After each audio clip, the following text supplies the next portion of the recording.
It is Wednesday, October 22, and here are the headlines for the local news today. There are sufficient opportunities to diversify the Surinamese economy. Paramaribo's unique sounding heritage to receive a facelift. More psychiatrists and psychologists are needed in Suriname. I'm Dakota Simpson. Your local news begins now.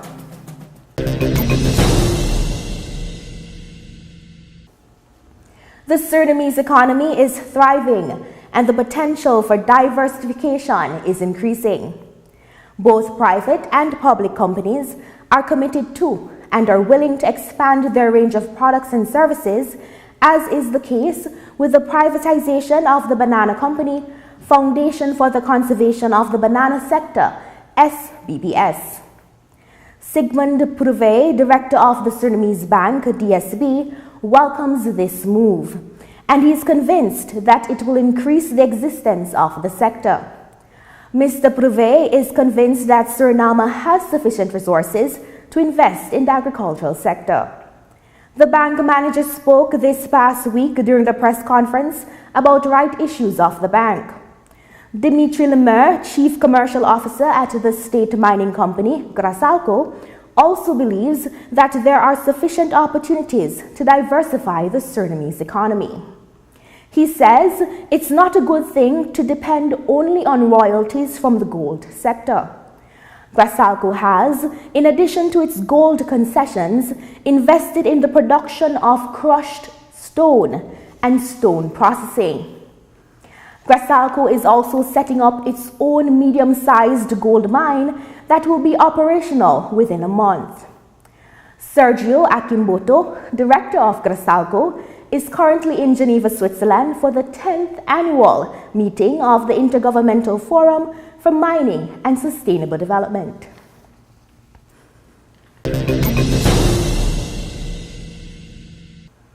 According to the Build Heritage Foundation Suriname, led by Stefan Foka, Paramaribo has a unique collection of sounding heritage. These include bells, tower clocks, historical pipe organs, and carillons. All of these give an extra dimension to the outstanding universal value of the historical inner city of Paramaribo, which has been on UNESCO's World Heritage List since June 2002. From the 11th to the 22nd of October, the sounding heritage of Paramaribo will be mapped by Rudy van Straten. Straten is a senior specialist of pipe organs, church bells, clocks, and carillons of the State Service for Cultural Heritage of the Netherlands. The state of maintenance will be recorded, how to plan the joint maintenance, and responsible use and management. The immediate reason for this sounding heritage mission is as a result of the request for advice from the Director of the Ministry of Finance on the historic clock and the bell of the Tower of Finance. The clock and the bell are currently corroded. In addition, there is a request for the manual winding of the tower clock to be replaced by an automatic one. The mission is called New Opportunities for Sounding Heritage in the World Heritage City of Paramaribo. Even though the Surinamese Association of Psychologists and Orthopedics has 30 members, there is still a shortage of psychologists in the nation. Local news understands from well-placed sources that the amount needed is 20 times the current number of psychologists. However, this situation may be fixed over time, as a bachelor's study for psychology is to be introduced at the Anton de Kom University. At present, psychologist Maya Heymans says that at least 10 more psychologists are needed, as she emphasized the difference between a psychologist and a psychiatrist. Psychiatrists are specialists who help people with serious mental health problems, give them treatment, and if necessary, prescribe medication. The work of a psychologist differs from that of a psychiatrist. In November, a Caribbean conference for psychologists will be held in Suriname for the first time. At this conference, Caribbean psychologists will discuss the health and psychological state of the people of the Caribbean. In concluding the local news today, reports show that yesterday the Ministry of Public Works started to remove billboards that were installed along public roads without the consent of the government.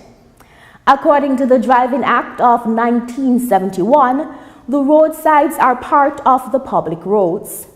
This implies that the roadsides should be kept free of hindrances.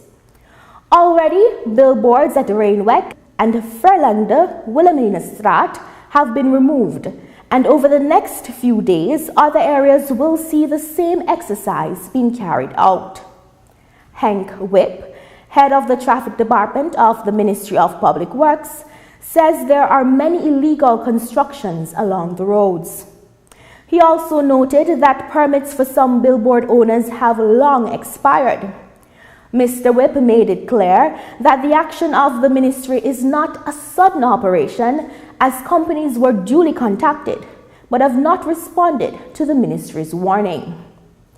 John Lecton, Deputy Director of Public Green, said that many boards are not safely installed according to the permit conditions of Suriname. Sometimes the billboards even hinder the maintenance of the roadsides. Removing the advertising signs will not only be done in Paramaribo, but in all other districts as well. Thank you for watching. Until tomorrow, I'm Dakota Simpson, your presenter. Goodbye.